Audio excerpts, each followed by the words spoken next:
And I see that live on YouTube, side.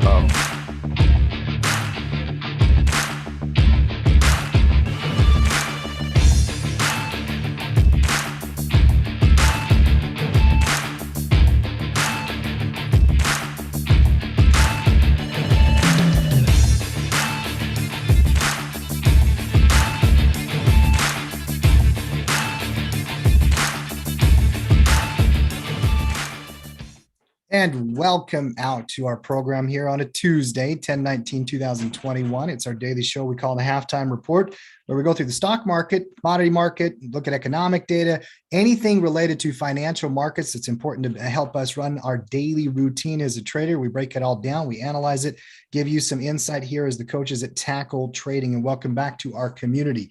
Hashtag Team Tackle right in the chat. Get the conversation started as you guys always do. I love watching the back and forth, love watching the energy throughout the show. Keep that up as you guys always do. Give me a thumbs up on the channel. And if you are brand new to our channel, be that 20,000 subscriber. We are knocking on the door. We're just a few people away. Click that subscribe button, click the bell, come back and join us every day when we go live on YouTube, breaking these markets down. Let's bring the coaches in one at a time. I got Coach Emily from the Dynasty Investors Trading Lab, Women in Trading Group as well, here as a coach at Tackle Trading for her regular Tuesday appearance. How you doing, my queen? I'm doing wonderful. Guess who finally won a game in fantasy football over the weekend? I'm so happy. I'm so happy. What, was it Matt? No. Was it me? No. No. Okay. No. I was No, it wasn't you. It wasn't me. Wasn't me. Okay. Me, that's who. Oh, it's all about me. Oh, I thought you cared about me and Tim's teams. Congratulations on wonderful. your win. Markets are good. M finally won a fantasy football game. Everything is good in my world. I cannot complain. Matt, how are you doing here on a Tuesday? I can't top that, so I'm good. Hey, man, congrats on the win. No doubt about it. That's what makes fantasy football fun. All my Bears lost and my fantasy team lost. So not the best football weekend for old Timbo over here, but that's okay. C'est la vie. That's football. Let's get into the markets one step at a time. Obviously, we've had 5 candles rallying. Last time you were here, Emily, was last red candle we had. We were talking about reversal characteristics, putting in a higher pivot low. We were anticipating a lot of this, but then we put in the green candle on Wednesday, fired off on Thursday, confirmed Friday. And here we are 2 days into the week, extending this 5-day rally. Emily, just what did you read on the broad market here to start? Well, obviously very happy that the market has finally decided to wake up and pick a direction after all that choppiness that we saw. And now I'm starting to, look into getting into some more bullish trades, obviously, as we get into, is it officially now the Santa Claus rally, now that we're past Matt's birthday? Is it now? We did call that.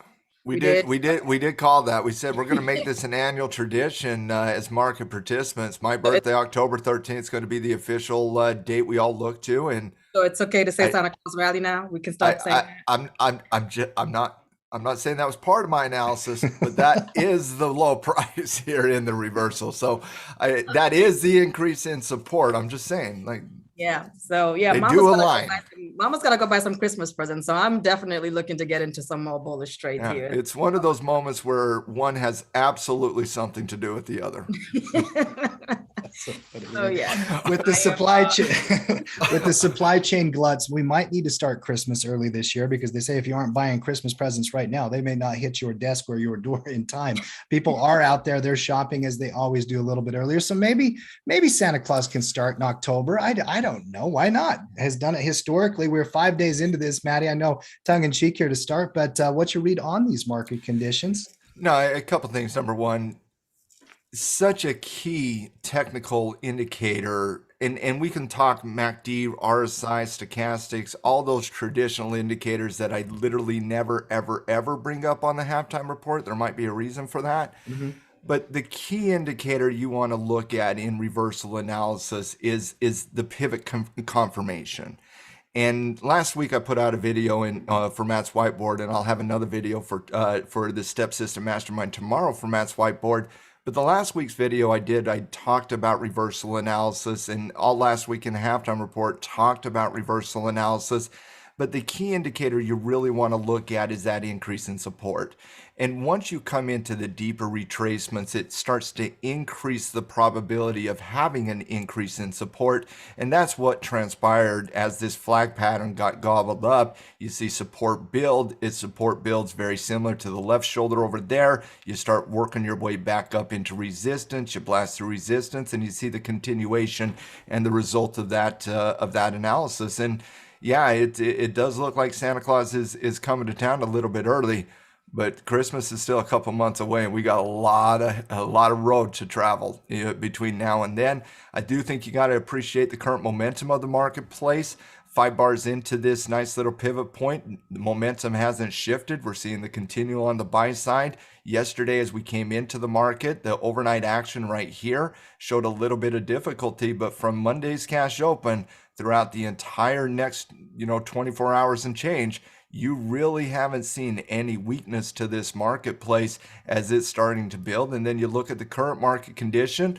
Obviously, here's kind of the cash open over here, a little bit of a negative cash open, but there's a cash open, got gobbled up pretty aggressively, fairly quickly. You start to work your way back up into the highs of the day. And now as we come into the afternoon hours, that's the halftime report. It's the afternoon. We're going to lunch.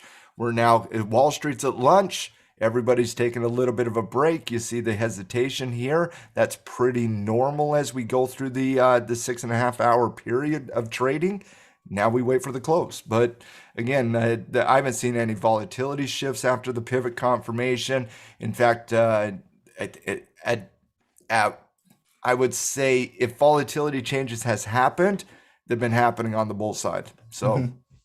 Yeah, and impressive on the bull side. I mean, even just the cash open and run. I know it's just small range candles, but Matt, we've basically been buy side all week long, first 2 days of the week. So and I think the technical condition, and I've said this for weeks and weeks and weeks and weeks, even before the reversal. I had this market as a very consistent technical market, and I still have this as a very consistent technical market.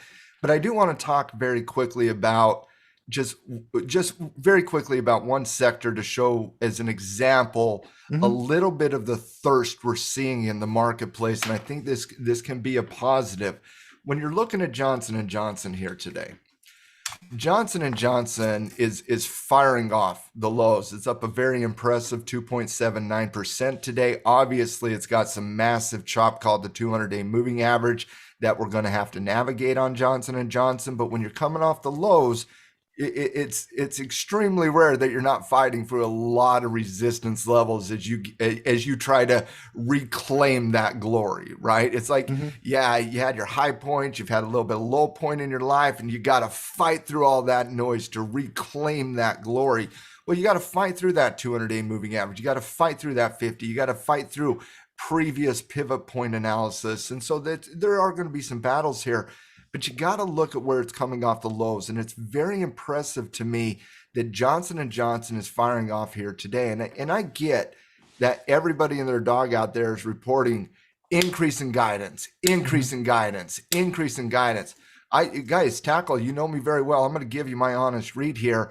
And I got Johnson & Johnson increase in guidance, but I got them slightly, just so slightly that I can't label them cheaters. Like that's how slightly they did get above it. I did look at the numbers, double checked them. I saw it. You know, I confirm my beat and a cheating status. That's right. Okay, I sat there for like 30 seconds looking at the numbers, saying, "You just increased that top range just enough, just enough."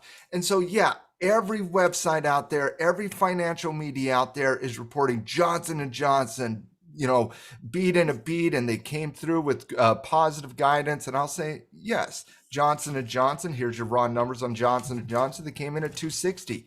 Expectation was 237. So a decent beat. I wouldn't say a rock star beat, but I would say a very decent beat on EPS numbers. Revenue came in at 23.3 billion. The expectation was 23.7 billion, guys. That's technically a miss on revenue expectation. And so you have a slight beat on EPS. You have a slight miss on revenue. Now, guidance, what everybody and their dog as market participants is talking about with Johnson & Johnson today, guidance. Tim, I got this as a slight increase in EPS guidance and a extremely slight increase. And again, just so slight, you can't label them a beat and beat because it's just slightly increased, but there's a lot within the range as well, Tim. And so when you're looking at Johnson & Johnson firing off here today, I think there's a little bit of the market showing you there's a thirst for this specific sector and certain stocks in this sector coming out. And we talked a little bit about this yesterday when we were analyzing. Can we stay on this one for 1 sec? Yeah. I got one thought I want to share with you and ask you a question. Yeah, go ahead. So on J&J, because I'm with you, I actually, we were digging into these numbers. You gave me the headline numbers. You were going through the reports and you're like, oh, Tim, can you just try to figure this out? And we could not find anywhere where the numbers were strong enough to produce the response. And the more we went through this morning, the more I think that the market wanted to buy J&J despite the numbers just didn't get in the way.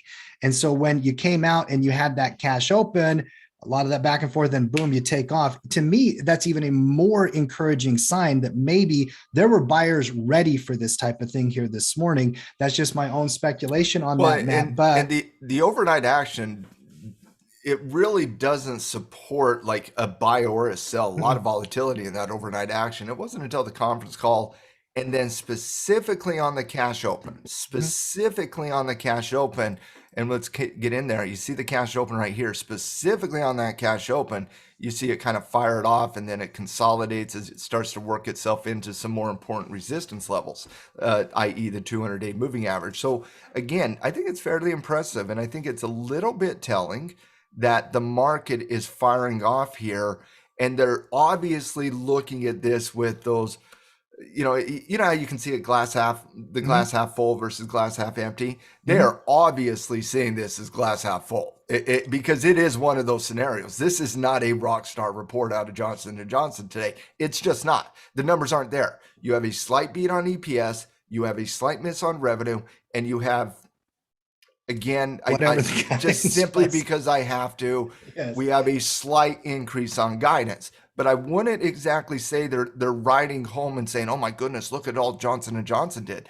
This is a decent report, but the price action response it's showing you a little bit of the thirst for certain areas of the market as they're coming off the lows. We saw that same thing transpire in industrial, XLI. When we take a look at that, we saw that same thing transpire. The thirst starts to build.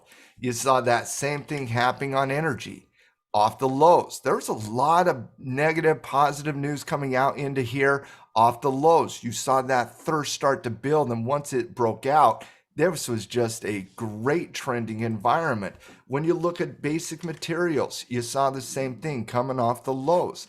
And so when you're looking at healthcare right now and you see the Johnson & Johnson firing off response, I think you got to look at this sector a little bit more intently and say, okay, is there some opportunity here?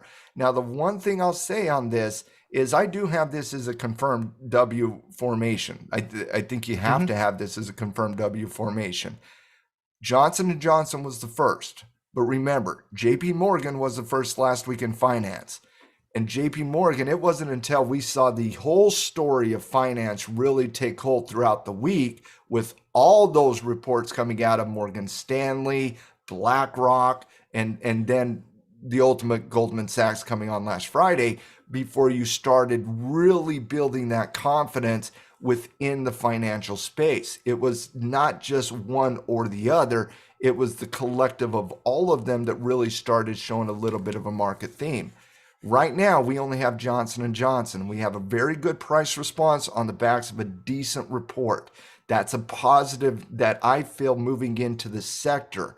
But you are in front of ISRG tonight, Intuitive Surgical. That's a massive, massive company in the healthcare space. You have Abbott Labs tomorrow as well. That's a massive, massive company. And then you got Big Dog Biogen tomorrow morning as well. And so Johnson & Johnson's the first. Let's kind of work our way through this week with earnings and see the other price responses. But I think it's a fairly decent indicator of the market's thirst for this area of the market that they were willing to pound on Johnson & Johnson a little bit more aggressively than quite frankly, I would have. Yeah, and the reversal characteristics in Johnson & Johnson, obviously, we're seeing that across the sector. The sector, obviously, in a better technical And by the way, I want to be position, though. clear. I'm not a fan of Johnson & Johnson per se. Mhm. I do like the sector's reversal characteristics, and I do think Johnson & Johnson is adding to that analysis today. I do too. And obviously the price response gets you interested in those sectors because we've seen these sectors go through reversal characteristics. Recently, you highlighted energy. It was down in the dumps for a while. Then it became the top sector in the market for a month. So traders and investors are always going to be watching for these type of trend reversals as they're happening, Matt. And that's, Well, it's there in healthcare right now. And again, you just there's been quite a bit of evidence in the sectors from a reversal perspective that has been extremely consistent technically. And you look at healthcare here, double bottom right around that 125 area, double top right around 128, reclaiming the moving averages. I don't want to say textbook because I don't like that. I don't like that phrasing, but when you got a double top, double bottom, you got pivot point confirmation. It looks like a W. It is acting like a W. You kind of got to call it a W. It's a W. It is. It's a W. Double bottom, reversal characteristics. Now we're breaking above that candle pivot and the I think moving 130. averages, so 130 makes sense here. 130 from a sector perspective as we're fighting back up into that next resistance. But it's one of the areas I'd be watching a little bit more intently. So healthcare stood out for us here this morning on the backs of just price response from Johnson & Johnson bleeding back into the sector as well. We'll keep an eye on that one. Again, one data point. Yep. We got lots more data points coming out of healthcare this week. Throughout the week. What about the other indexes, Matt? Other areas of the market, Dow, NASDAQ, Russell, quick flash through if you can. Just tell me if you've seen anything that stands out. Yeah, coming back to the S&P, like I said yesterday, it looks like we're going to work our way up into the 2,500 area, 4,500 level. That we did. Now that we reclaimed that, I mean, we're marching to 45.5. I mean, we just are. Sometimes it feels like the market wants to test something. I kind of have a feeling the market wants to test that all-time high on this. Do you guys agree? Disagree? It just feels like it wants it. Agreed 100%. Yeah, it just kind of has that philosophical mood. It's like, that stove's hot. I want to touch it. Does it happen by Halloween? What's today? Today's the 19th. That's it would have to happen by 12 the 28th days because Halloween is on a Sunday. Okay, does it happen by Halloween? Yeah, I'll say Thursday. All You right. think- I think I mean, that tells you. we moved Christmas up. Are we moving Halloween up too? Listen, I'll just call it a bad line. It does feel like it wants it a lot sooner than 12 days. I will agree. The with Sharks were waiting for the Vegas line. I heard the Vegas line. Pounced. Sharks pounded. Yep, Okay, you hit right. I'll take the under. I'll take the under. I'll take that gift. She just gave me a 20 delta price for a 2 delta contract. I'm good. That's funny. I'm good. Yeah. No, the But, S&P feels like it wants it for sure. No, and you got to like the momentum here. And again, we're working our way up. You see the consolidation. Let's see that close here today. Looking at a couple of the other indexes very quickly. Russell 2000, we talked about coming back up into the 2,300 level. That thing's like cement here, like literally like cement. Does it yet again have an opportunity? Yes. Of course it does. Yeah. Absolutely. Especially if the S&P breaks out and NASDAQ starting to show some momentum behind it. Russell 2000 can absolutely fly.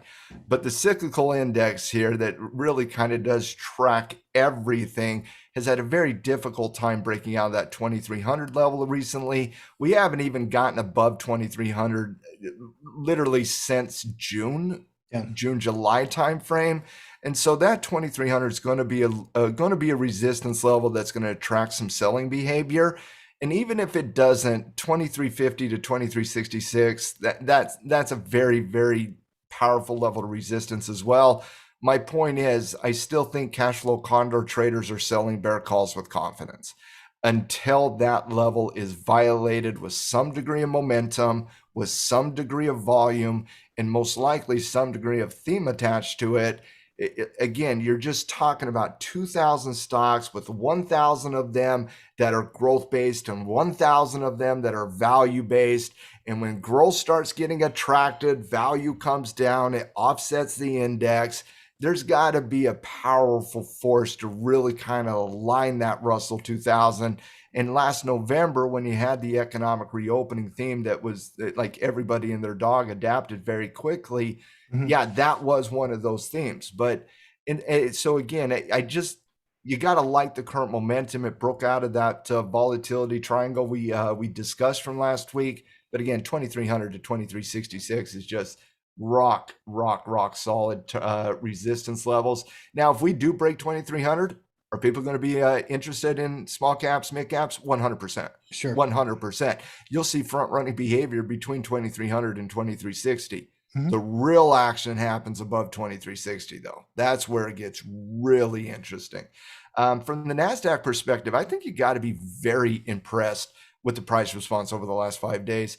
Not the textbook reversal that the S&P had, but again, had that same increase in support right here that the S&P, you see the bottom price, once again, 1013, you see that bottom price coming in, that increase in support. And again, pivots here are important. This 3-day movement is important because what that does is that technically creates a support level from a historical perspective that we can now base a lot of different technical systems on. You see that price response. Tim, resistance has not proven to be anything towards technology right now. And this is in front of a tremendous amount of earnings reports coming up next week and the week after. You're seeing a lot of front-running behavior. And once again, once that support level really formed itself, you saw that buyer's thirst come in at the low price. And that's what recovery analysis is all about, is those pivot confirmations, seeing support increase, seeing the buyers come back in, and then obviously trying to take advantage of that yourself as you're going through the analysis as well. Where can it go? Obviously 15,000. Again, you're gonna talk about the same type of highs that you were with the S&P. Maybe it's lagging a little bit, but it's playing catch up over the last week. This can be a leader in the space. We know what technology can do. We know what the NASDAQ can do. I'm very impressed with what the NASDAQ's done over the last 5 days. You have to be. And, even just this last couple of moves here, we held the intraday levels. It started to sell on Monday morning pre-market, but then we fired right off the moving average. We're back above the shoulder-ish kind of resistance from back in July as well. It feels destined for the highs as well. It may not be Thursday for the highs. This one might take a little bit more chopping back and forth, but it feels that Friday. way. And, it is an interesting, point that you make, that we are front running it in front of all of these tech names who report earnings next week. Market don't care right now. We are 5 days in a row. We got a little rally developing, and the technicals are taking charge. And I think a lot of people are taking their cues from the other themes that have developed throughout earnings season that you talked about yesterday, like blended earnings growth and all that kind of stuff. Can I give a PSA to the central bank? I know Jay Powell's under some pressure. Yeah, I was going to say, what is the PSA? Because he's in the news right now. Don't dump your stocks in October, Jay Powell. That's okay. Wait, what? Jay Powell, just from a seasonality perspective, Jay Powell, dumping at the end of October doesn't make a lot of sense, Jay Powell. Jay, come to Tackle Trading. We'll give you a free subscription. We'll teach you all about seasonality. We'll teach you how to read a chart so you don't have to sell and get under some get into some hot water, right? It would be so enjoyable for me to say, Jay Powell, you need to journal your trades. I need you to log that transaction. We need to track the day. I would enjoy that quite a bit. Last comment to Jay Powell. This is the real one, though. I was just kind of kidding there. And again, kind of. But real thing, though. This recovery analysis is happening in front of expected tapering. Jay Powell, the market can handle hawkish behavior. We can handle transparency. We can handle honesty and truth. We don't like your uncertainty. Again, this reversal is happening in front of a well-expected tapering announcement in November. The market can handle hawkish behavior, guys. The market doesn't tank based on hawkish behavior. Hawkish behavior, if painted accurately, can be very positive for the market. I think the market just wants communication. They want transparency. Yep. That's what they want. They want a plan, and they want you to execute the plan. That's what they want. Yeah, I got you. Jay Powell is in the news right now, but some of that storyline I'm staying away from until I understand it a little bit better. We do want transparency though, and that Fed meeting coming up is going to become a theme at some point. Right now, it's earnings though. It's simple. It's Let me mention the J Powell thing because I know it's in the news and Mhm. it's all over financial media. J Powell's under some hot water for very similar behavior to what other Fed officials have basically retired. Yeah, Right? Is that the yeah. key word? Retired. They did. Right? They did have a nice little Okay. retirement exit. Yes. They got their gold watch, got their pension. Yep. Right? Got all that. Okay. So they got all that. There is some key differences though. They were trading the market. As of right now, all we know is J Powell dumped some stock in October of last year. Total stock market ETF Right. fund is what I Okay. saw. Yes. Yeah, there is a difference there. Let's let that work itself out. We need more clarity there before we start burning him at the stake. I agree. I think in life that's not a bad idea. Get clarity, get the facts, Well, then you can draw a And conclusion. Tim, it's like I said to you earlier today. I said, listen, he's given us enough evidence based on his own behavior and his own philosophical philosophy towards monetary policy to burn him on that. Yeah.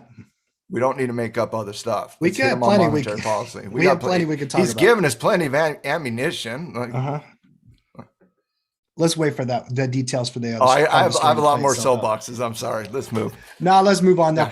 Let's move through the commodity market next. Then we're going to get into earnings roundup. Actually, kind of the stories of the day are going to be around the earnings season. We had some interesting names report over the last 24 hours, but Netflix tonight is going to be one I'm going to be watching for later today as well. Matt, what are you seeing in gold, crude? Let's do a little quick commodity Talking roundup. very quickly about gold. And again, I'll repeat what I said yesterday, the day before. I have a hard time seeing gold get in a real strong trend and do some great things from a directional perspective if this market truly is solidifying itself, and day after day the market further solidifies itself, and you see gold even today try to test up and get beat right back down, and that's kind of what will occur in these types of environments. And so, you're looking at a little bit of reversal analysis here on gold. I don't want to discount that. Left shoulder, right shoulder are fairly identical. That's consistent. The head has slowing momentum in it. You got to like that as well. It pounded the table on the reversal coming into the 200-day moving average. That's fairly consistent. The snapback retracement got gobbled up right at a previously known support level, which is old resistance, now new support. Kind of showed slowing momentum, upward movement in price. You do see a fairly consistent technical scenario occurring in gold, and so I certainly understand why buyers would be looking at this. But the volatility of the last 5 trading days doesn't really show me the consistency that I think you would like to see in a gold tradable instrument. And so for me, and I did say this in the podcast as well, and I said it yesterday, I've been talking about that 1835 to 1840 level for a long time, of where that next true trend of gold would really kind of start. Because when gold wants to trend, it can behave very, very, very good. But again, it's that key line where you want to kind of look at 1835 to 1840 was that for a long time for me. I think the evidence has changed a little bit over the course of the last couple months towards, I think, that 200-day moving average. And again, this is in the last week. That 200-day moving average, I do think, changes the scenario, given the fact that now we're talking about 1800. You got a previous pivot point in the reversal, the head and shoulders reversal. That's the previous pivot point. I think you're looking at 1800 at this point. And if the volatility can subside a little bit, because I don't think any trader loves gold when it's up, down type scenarios. We want to see that trending environment. I think that's 1800 for me at this point. So it was 1835 to 1840. That's a little bit of a change for me. I'm coming down to 1800, where that technical zone is, that line in the sand that we like to look at.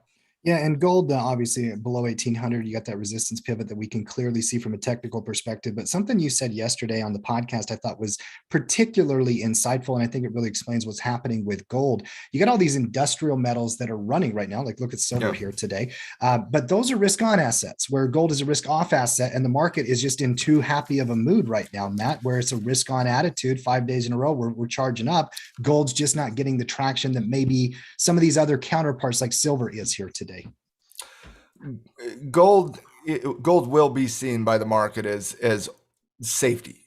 That's how gold is seen. It's a safety play.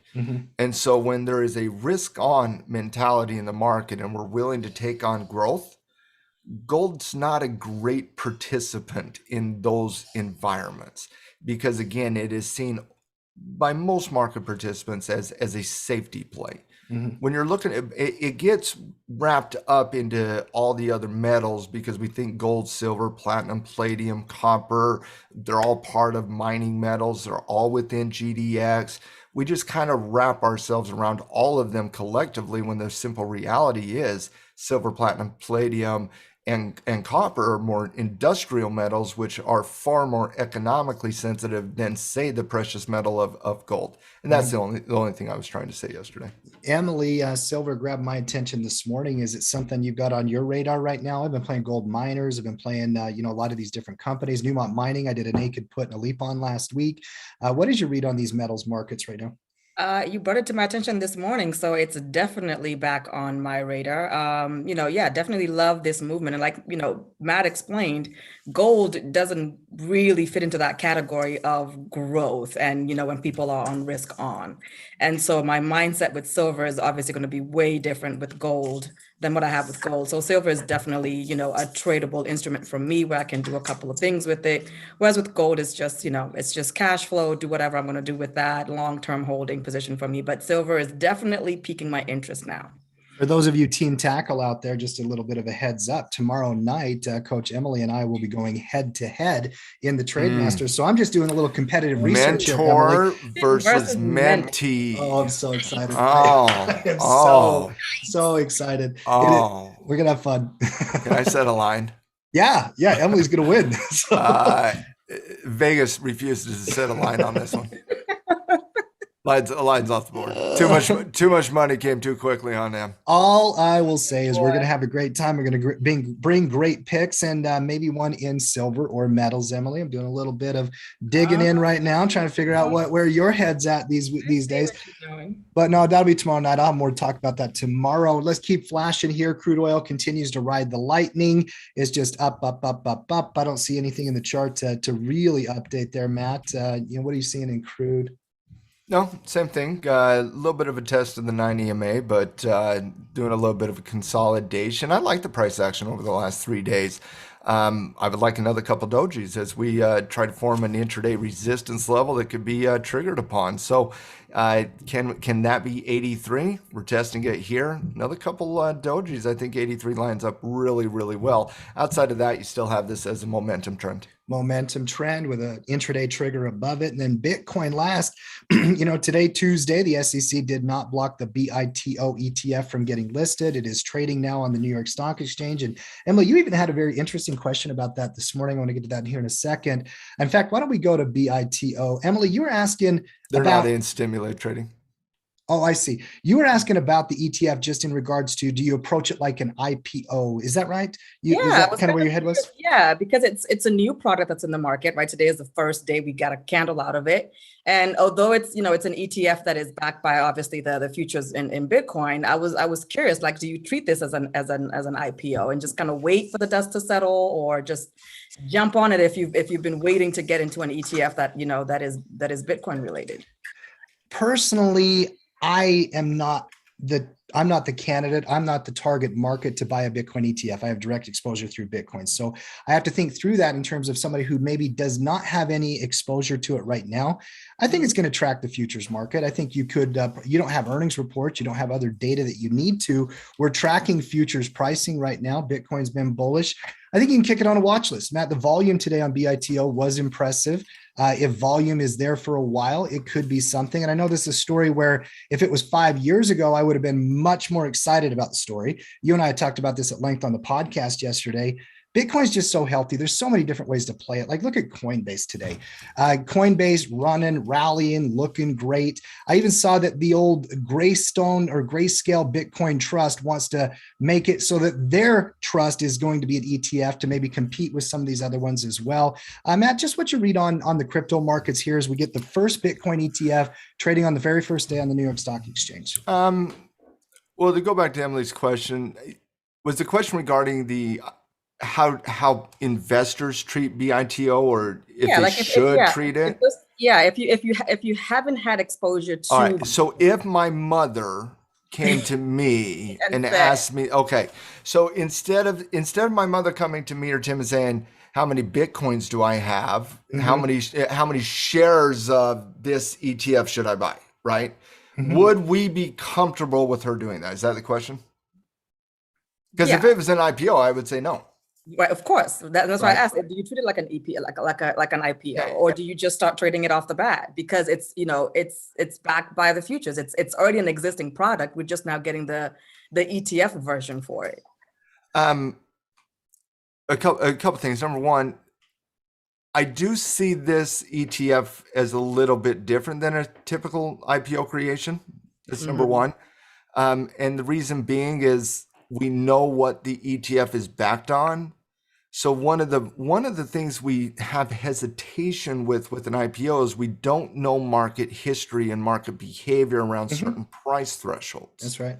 And so you want to see the market behave around $120 or $40 or $20, whatever those numbers are. You want to see that behavioral from a technical perspective come in. You want to see, the moving averages have become so important to my analysis from a technical perspective, just because of the way algorithms have adopted them, and the importance has risen over the course of the last 10 years. And 10 years ago, if you were to ask me a question on moving averages, I'd be like, I'm looking at the candle. What? Come on, grow up, right? 10 years later, I'd be like, no, I was wrong. Mark was right. Moving averages have been adopted, and there's just we all call it the girlfriend, right? But he's been calling it the girlfriend for 5 years. Correct. So it just took us 3.5 to catch up to where he already was with it. But the simple reality is, when you're dealing with an IPO, you don't know any of that behavior. When you deal with a product that is based on a futures tradable instrument, which what BITO is, it is an ETF that is futures regulated. We have a rich history of understanding how those work with USO, UNG, the futures contracts that are tied to gold and silver, GLD, SLV. We understand how that works. We understand how the market behaves, because our analysis, whether you're investing in USO or trading USO or, the oil related ETF, we never really analyze USO from a technical perspective, because a lot of it is just based on crude. And so our analysis is based on crude. USO is the proxy for the crude analysis. Now, they don't move 1-to-1, and that can be frustrating at times, but that's what occurs. And so we know Bitcoin, BITO is a Bitcoin proxy. It is based on the futures contracts, similar to what some of these other commodity-based ETFs are. And so your analysis is done on Bitcoin, which means BITO, you don't need all the additional evidence that you may need on an IPO when you're dealing with a contract like BITO, when it already has a tradable asset that you have a ton of familiarity with. Mm-hmm. I love this conversation, by the way. I mean, learning about products is a very important thing out there. And if you're out there and you're listening to the conversation, Matt and I talked a little bit about BITO, the ETF, and Bitcoin on our podcast yesterday. I would go and listen to that as well, give you a little bit more insight into it, Matt, because these are important questions. You look at a chart with only one candle on it, you're like, okay, what do I do with this, right? And if it's a newer product and you don't have familiarity with it. So I love the conversation, Emily. I think that was a good question. Anything other follow-ups on it? How quickly does Grayscale file for ETF? Dude, listen, GBTC. My only hesitation. They're like, I want that volume. I'm going to tell you right now, all these Bitcoin ETFs, they all want to have that front position. GBTC has been advertising for years. It's one of the biggest trust on the planet in that regard, but it's not an ETF. It has different regulatory things. So I would support, they already have this in works, Matt. Is to answer your question. Absolutely. It's already in the works. Absolutely. In fact, I read some stuff on that today. I don't know. GBTC is a better symbol than BITO. It is. It will. And it, by the way, and if you don't think that matters, it does. It does matter. It does, as a matter of fact, matter. All right. Very good. Bitcoin. For the same reason, like 30 years ago, you had AAA, AA, single A, because y'all wanted the top in the yellow pages, right? Same reason. Yeah, GBTC. People remember it. And you need demand for sure. All right, let's move into stock talk. And Matt, one thing I like to do. Last, we still have Coinbase. I know. It's such a gorgeous chart too. We're good. In the development of its trend, we and all its have history, our and its pattern. We all have our proxies. We like Coinbase. All right, let's move on. Stock talk it is, Matt. And one thing I like to do is always promote something whenever we're making a transition. We got a couple stocks in earnings roundup. I mentioned the podcast. We do a podcast every Monday over at Trading Justice. And we had a conversation yesterday about the marketplace, as we always do on the market Skyline. But then we also talked about bull put spreads. And, you know, a theta strategy, one that I taught Coach Emily when I was her mentor back in 2015, a very important cash flow tactic in the market. Matt, I enjoyed the conversation. I hope that people out there also enjoyed it as well, got some value out of it. Talk a little bit about the podcast if you can. Well, I'll just say this. If you are new to trading options and specifically trading credit spreads, and you listen to the bull put conversation that Tim and I had, and Timmy did a fantastic job laying out what a bull put is, what the rules are, why we do them. I think it's important to learn from people with previous experience, right? And our amazing Emily, just don't do what she did when she first learned how to do a bull put spread. She went and found the most volatile stock in the history of mankind at the time and decided to write a 20 delta contract on it, and it gave me and Tim a heart attack. Yeah. So I'm just saying, it worked out. It was Amazon back in like 2015, but it was still.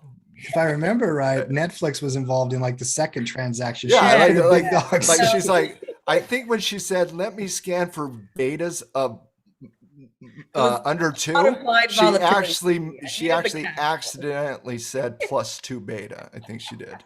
So funny. Yeah, give it a listen. I think you'll get some value out of it. If you're out there and you're new and you don't know about the bull put spread, it is worth your time, no doubt about it. And while you're going through it, by the way, go and grab those playbooks and the spreadsheets that I talk about during the podcast. There's a lot of resources on tackletrading.com for that education as well. All right, let's get back to it, Matt. Earnings roundup. You already hit the big one, Johnson & Johnson. What else grabbed your attention today? Ooh, let's start with let's start with Tackle 25 type list, and let's go to Still Dynamics here. Still Dynamics, and we talked about Still a little bit yesterday. We have Nucor this week. That's an S&P 500 component. Former Tackle 25 member, Nucor. Still Dynamics here is another one that they reported here yesterday after the bell, I believe. And then you have Cleveland Cliffs, which is a dirty, sexy money candidate for us this year. They report on Friday. We talked about the reversal analysis in Still yesterday. Here comes Still Dynamics, and they say, we like that reversal analysis. Now let's just get above that 50-day moving average and most likely 65 handle. You got to like the price response to Still Dynamics. Now let's talk about the numbers. The numbers were decent. Still Dynamics comes in at $4.96 per share versus the expectation of $4.95. And I say decent because of where the expectation was. But if there's one thing you want to look at here a little bit longer term, and one of the reasons why we love Still Dynamics is because of this metric here. 97 cents 4 quarters ago, $2.01, $3.04, $4.96. You got to like that type of growth for Still Dynamics. So I say decent from an expectation, but over time that is building fairly decent fundamental analysis. And by the way, this is a company that currently in a market that has Massive valuation, one of the highest valuations of all time. It's got a 9 PE ratio with a 6.3 forward PE ratio. Its price to sales is 0.98, PEG ratio 0.28. I can geek out on the fundamentals of Still Dynamics here, but let's look at the revenue. Revenue came in at 5.1 billion. The expectation was 4.9. That's a pretty decent beat on revenue. Now, year over year, though, 118% year over year revenue growth from last year till this year. But inflation is transitory. I'm sorry, JPal's still on the mind. He's still on the mind. I'm sorry. But inflation's still transitory. It's going to be the funniest commentary for 10 years from now. I'm still going to laugh at people believing inflation was transitory. Truly hope we can laugh at it, that it doesn't become a massive problem that is unlaughable. Yeah, we're gonna all own the commodities that inflate. Let's do it. That's how you do it. That's exactly right. That's a good way to hedge yourself. Absolutely. Thank you. But you got to like that type of growth year over year. You got to like the price response to the numbers. Here it looks like Still Dynamics is confirming a potential reversal. It's got a lot of chop between the 50-day and the 65 handle. Keep an eye on that from a resistance perspective. I think secondary technical analysis here is going to make a lot of sense. For those of you new to tackle trading, secondary means you're waiting for a second pattern. You can momentum trade it, but I don't like momentum trading in earnings season. I like waiting, being a little patient, waiting for that second primary setup from a technical perspective to take hold. Could that be a high base as we break out of 65 with a little Allen Iverson hesitation step over? Maybe, but let's wait and see here on Still Dynamics. There's some interesting developments in this steel sector, like you highlighted, an STLD to report first here this week. We got a couple others on the docket. Again, one to keep an eye on. Nucor coming tight, and then you have Cleveland Cliffs as well later on this week. So again, not the same thing I had with healthcare. In terms of we got a ton of data coming to us a little early on the Johnson & Johnson, but I think it's like, let's get it on the radar. Here, I think Still Dynamics is looking pretty good, but still companies can fly. Nucor can fly. Man, does US Steel report this week? Tell me they're next week. They're next week. We don't have to worry about them because they can throw a wrench into all of the analysis. US Steel can. It's its own beast. It is, and it's actually still a weaker chart than some of the other ones we just looked at. Yeah, because it's upset for us, leaving it at the altar and picking up Still Dynamics. Hey man, we had to. STLD actually just get better. US Steel. Hey, you do your analysis based on data, Matt. You don't do it based on anything else, and that's what we did. Yep. And that's the truth. Still Dynamics fundamentals. They were better than and still today stand out 100%. Against all of them, actually. All right. Want to keep on your radar, guys. STLD. What else we got in earnings roundup? Any other ones? Oh, let's take a look. Since we're talking still, let's go to the railroads here. Kansas City Southern here reports $2.02 versus the expectation of $2.07. Revenue came in light as well, $7.44 against the expectation of $7.85. This is a miss and a miss. And man, price responses to earnings have been very, very favorable to the bulls so far in earnings season. This is a miss after price appreciation and front running status, and it doesn't sell. I don't know. It should sell. Yeah. These numbers are a sell. At resistance, this is a guaranteed sell, and it hesitates. Kind of has me interested.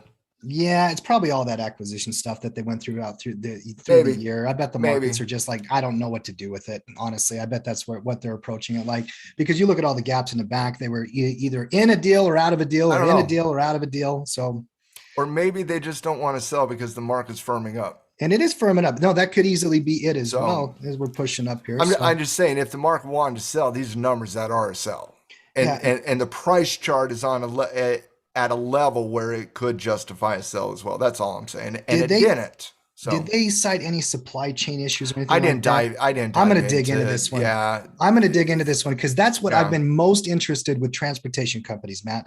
Yeah. As we get reports from different industries like transportation, I want to hear about the supply chain because we've heard about it all year. 100%. Because again, the raw numbers are a sell. They just are. And again, the price chart, that's a sell. So what did they say? Here's a I don't quote. know. I Quote from the let's get it. CEO, we are encouraged that despite several commercial headwinds, our network is performing extremely well, delivering near record velocity and dwell. Those are code words for supply chain. Hey, guess what? Guess what? The intraday analysis justifies everything Tim and I just said. Okay. The raw numbers were a sell. Okay. And then look as they at start the talking, gap down, guys. They were a sell. Then they started talking. Hey, but you guys are concerned about supply chains, right? no, We're less concerned today than we were 5 minutes ago. It's a buy.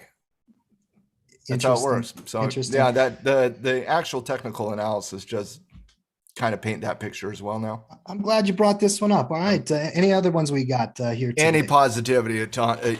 You say something, oh, we might have caught something. Oh my goodness, corporations might have caught something. All you have to say is something positive about supply chains. I'm telling you, that could be the new trick. All you have to say. That might be the trick. We just caught this this quarter because again, that was a sell. We saw the sell on the intraday gets gobbled up because of the positive Commentary. supply. There you go.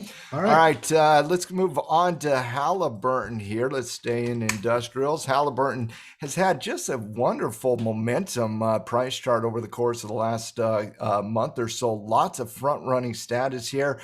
Given that, I think you could anticipate a little bit of more volatility on an earnings day. Halliburton comes out at 28 cents. The expectation was 28 cents. Revenue was 3.9. The expectation was 3.9. It does not get more boring than Halliburton. I just wish it was a doji. Like I just give me a doji where like it's got a 1 cent range and that fits the earnings report. Yeah. And it looks like the oil chart right now. So, I mean, it's trading right with the sector. Yeah. All right. All right, moving on. Let's talk a little bit about. Let's go to some. Let's rapid fire value. How's that? Let's rapid fire value. Okay. Let's go to Procter and Gamble. A little bit of gap down analysis here in Procter and Gamble as they report 161 against the 159 expectation. Revenue came in slightly above at 20.3 versus 19.7 billion. Procter and Gamble also reaffirmed some guidance, which means, Tim, we technically got a beat and a reaffirmed guidance, but we got a gap down. I didn't dive into the report here. I'm willing to bet it's commentary, though. It is probably commentary. I haven't seen anything. If it's commentary, it's Procter and Gamble. This space we spent is too much so time out on of it favor. already. Yeah. Yeah, it's Staples. Yeah, Staples are so out of favor. It's so boring. Yep. Staples. Let's stay there in Philip Morris, though. Philip Morris, they report some weird revenue stuff, some really weird revenue stuff. Let's go through it, though. They do have a slight beat on EPS numbers, 158 against the 154. Revenue numbers came in slightly above the expectation of 7.9 as well. They also reaffirmed guidance. Very similar in analysis on Philip Morris as is with Procter and Gamble. And let's finish on Bank of New York Mellon Corporation, former Tackle 25 darling BK here. BK comes in at 104 versus 102. Revenue came in at 4.1 versus 3.9. That saw an increase of 3.1%. It's boring. It's the one of the oldest banks out there. It puts the old money in the old money homes.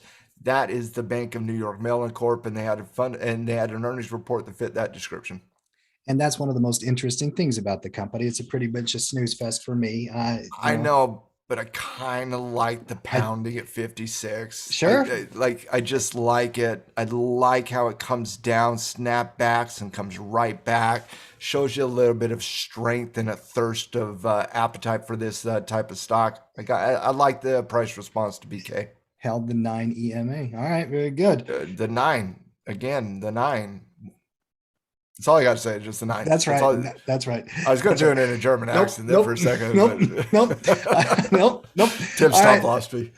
That's right. And then I did want to talk. I wanted to talk Netflix real quick. Just heads up. Yeah. They do report after the bell here, guys. We got market maker expectations in line with the way Netflix always trades. But the most important part is they just had a 25% run up in stock into the earnings report. It's going to be really interesting to watch price response here, Matt, because they got to come out and crush it. Call it like it is. Mm-hmm. They have to put up a good report, good subscriber, commentary. They things do. Like that. They do. But again, small data, Mhm. not a lot of evidence. Don't think it would convict anybody in a court of law. But in this small evidence, I've seen some pretty lukewarm reports at the top end of charts still get gobbled up. Mhm. We talked about Halliburton today. Mhm. Halliburton wasn't a rock star report. Halliburton's had just as much price appreciation, if not more, than Netflix has. Take a look at Halliburton real quick.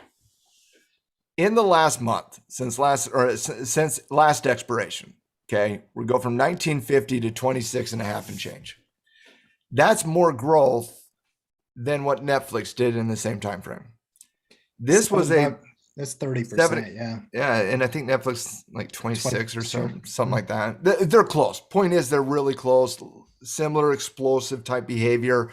Halliburton here, 28 versus 28, 3.9 versus 3.9. No guidance. Revenue goes up to 30% year over year.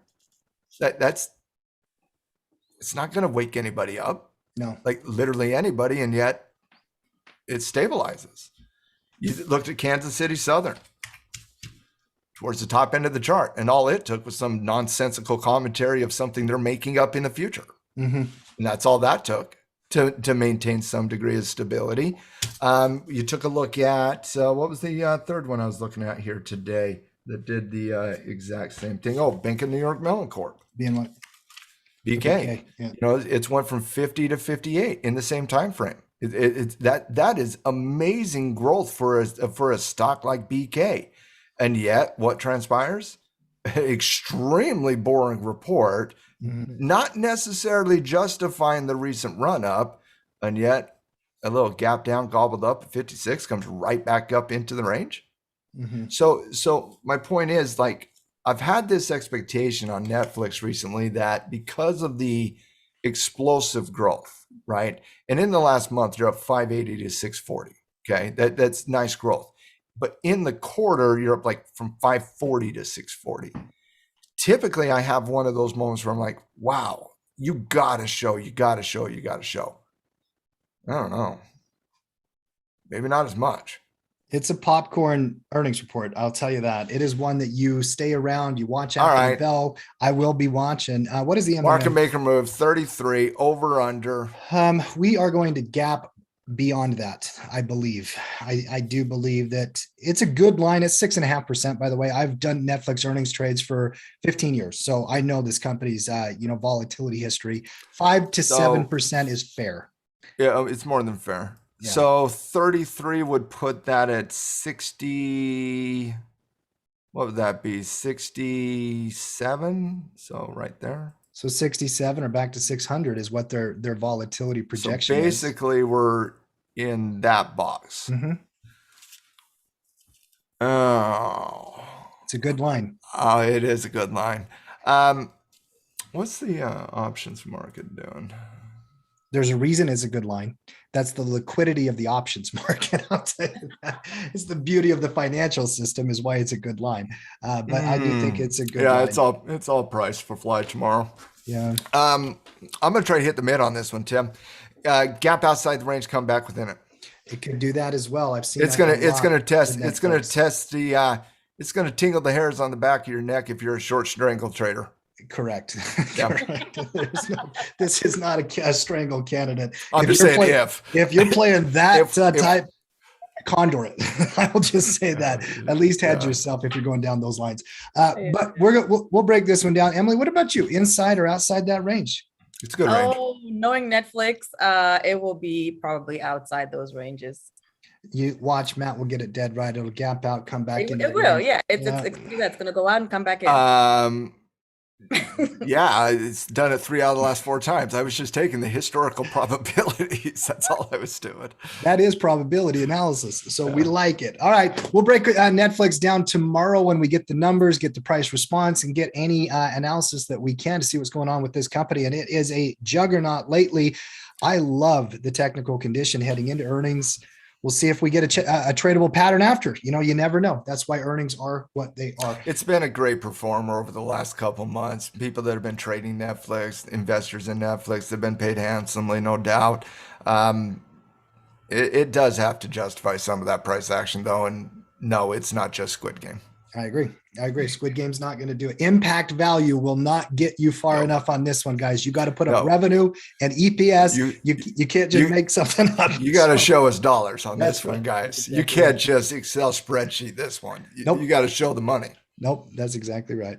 All right, let's move into our last segment here today on Tuesday's show. And out there, if you're watching the show right now, we love these little, things that we do on a daily basis in the halftime report, whether it's Coach Gino coming on, sharing one of his technical tools, or Coach Tyler breaking down an option concept and Jedi option on Wednesdays.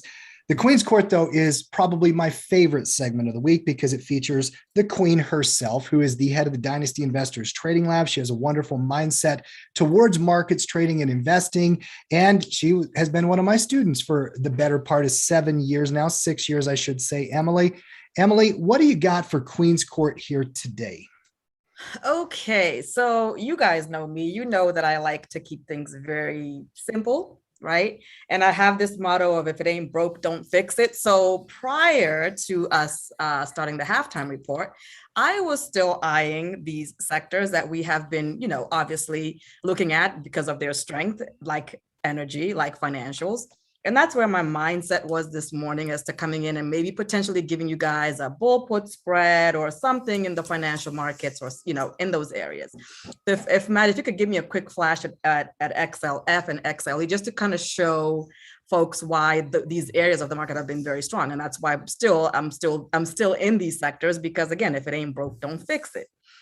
And I remember maybe about 2 months ago, killing off Mark because he brought me a Bank of America trade and a Wells Fargo trade, and I chopped his head because he tried to give me something new, and I said you should have just stuck with what I know. And but today I'm gonna go off the cuff and pull a Mark, but because Mark's not here, he won't know that I did this. So as you were going through Johnson & Johnson's numbers today, and you flashed XLV, I looked at that chart and did a double take, and I was like, there might be some interest for the Queen in this area of the market. I already have exposure in financials. I already have exposure in energy. And I'm looking at that going, that's not looking too bad. So I started going through and trying to find what stocks I could play in this area. If you want to give me a quick flash, we've already looked at Johnson & Johnson. Give me A. That's, kind of, just looking like very similar to XLV itself. If you give me Lilly, LLY, all of these stocks, like you mentioned, are kind of front running their earnings numbers, right? Earnings is coming up on LLY there. ABT, Abbott Labs, also looking very nice. DHR, same thing. If you look at ISRG, which has got earnings tonight or tomorrow, I believe you mentioned. So they're all looking pretty good. So this area is interesting to me. And I was trying to figure out how I can make this simple. So I'm going 3 for 3. We're going to do another ETF this week. We did XLF 2 weeks ago. We did XLE last week. So we're going to go and keep it really simple and do XLV. And my approach this week is not going to be a naked put or a credit spread. I'm just going to go by the equity. I believe that this little sucker could run to that resistance level there at that 50. I'm going to have a stop loss underneath 25, but this is going to be an equity play, potentially turning into a covered call.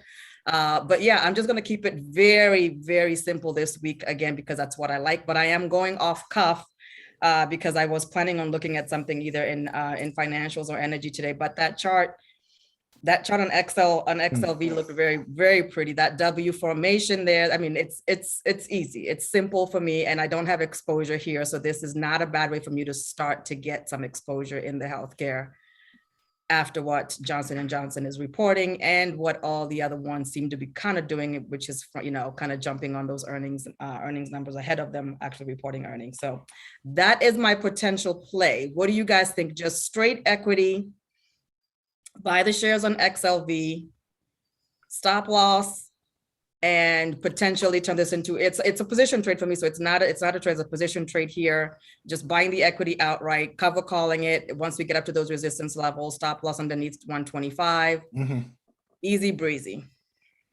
Interesting. All right. So the premise behind the court, Emily brings an idea, a couple ideas, whatever it is, on a week-by-week basis. We then give her our feedback, and we are the counselors on the court, and we got to give good feedback or we get our heads chopped off.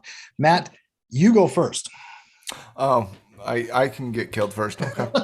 Um, no, I kid. I kid. I kid. I kid. You were so scared to talk first. Why do you think I've been better? Well, never mind. Yeah, I Never mind. know. Never mind. I'm just You just stopped talking. I'm not talking. Okay. Couple things. Talked quite a bit about healthcare earlier today, like the technical reversal levels that are happening. 125 has proven to be a nice support level. The weekly chart, let's start there. The weekly chart looks very strong. Nice retracement coming into that old high base, confirm against 125. Technically, you're there. Like, technically, this is what you want to see. Now, maybe on something like healthcare, you would want to see a little bit more double bottom analysis, take a little bit more time, but healthcare behaves very similar to growth a lot. It doesn't take on the consumer staple utility real estate categorization as much as it can more aggressive areas of the market. And so I do like it, number one, from a technical perspective. Number two, we talked about Johnson & Johnson being the first of many this week, but being the first, in the positive response to Johnson & Johnson's report was a positive step in the right direction. I do think we need to, navigate some of the Abbott Labs, Eli Lilly, Danaher type, HCA type earnings this week. But you do have the beginnings of that happening right now.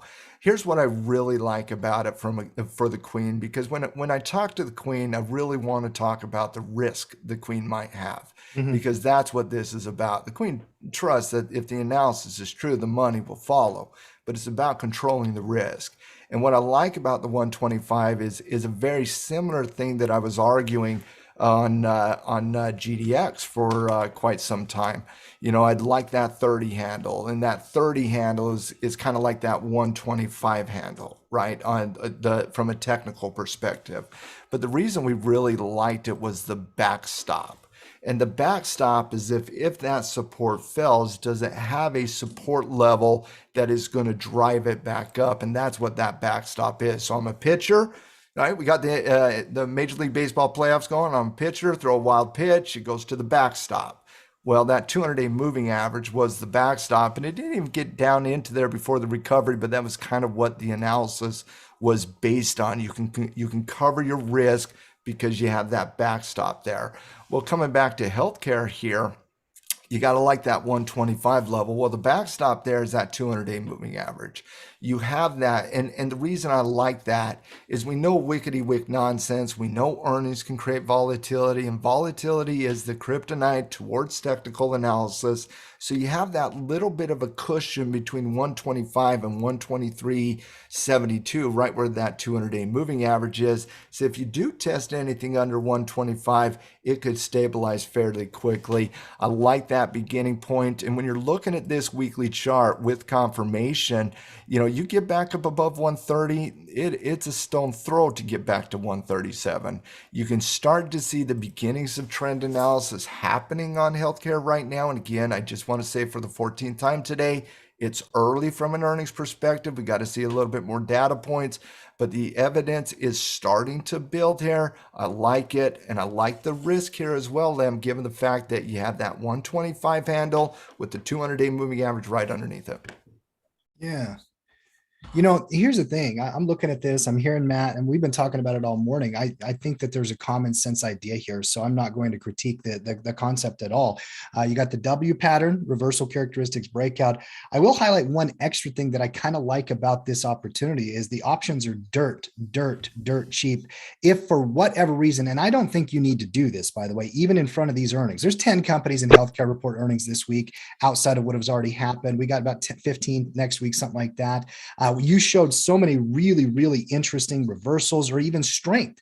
United Health reported last week, healthcare plan's biggest company, Dow Component. They're fine. They're up at the top. Anthem looks like it wants to push and break out. They've got earnings this week as well. So I'm looking at components, but components all have the earnings. So it makes a lot of common sense to me to go to the ETF. If you needed to do it, Emily, the put options 15 to 20% implied volatility over the next 4 to 6 months. So if you ever had to, when you get to that covered call position or you get to a risk position, You can hedge it. You can collar this thing. You can write cover calls against it. I like it as a position trade myself, though, Matt. I do like a little longer term here. As I'm thinking through this, as it rattles back and forth, I'm having comps in my head to other sectors. You highlighted energy. It took some time, right? As those things take some time, they can bang their head, come back, pivot point development until you eventually catch a trend and everything lines up. If that happens, Emily, cash flow opportunities, you've got hedging opportunities, the options are liquid.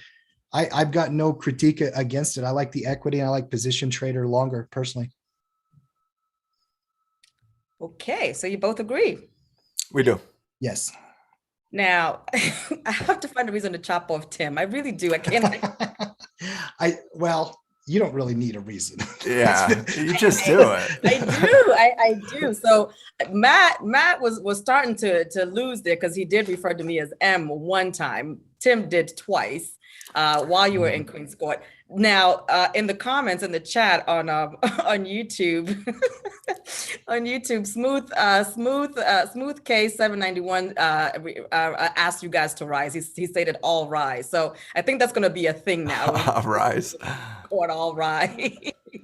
I do like that. I have no reason to chop you guys' head off. I mean, I love XLV. It wasn't in my radar. I wasn't even looking at it. I was still very much, focused in energy and financials. But when you were flashing through that, I was like, not a bad one. It stands out.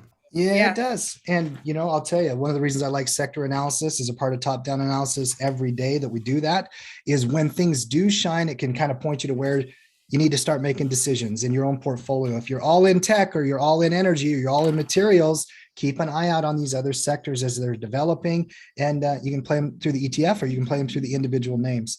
All right, that's the Queen's Court today, and that is actually going to be our show here on a Tuesday. Madison, you bring the podcast website up. Obviously, another drop and a pitch for the show. I love the show. I know you guys will get a lot of value out of it. Final thoughts from you, Matt, and on any topic, including the podcast. Yeah, definitely check out the Train Joe's podcast. I had a great conversation in the market Skyline. Tim did an excellent job laying out the structure of a bull put trade. So definitely check it out and give it a 5-star review if you like it. Emily, you have moved your Dynasty Investors Trading Labs to Tuesday so that we can accommodate all of the mastermind groups. We do Mondays, shows on Tuesday, that kind of stuff. So the first time we have that official move will be tonight, correct? At 7:00 Eastern?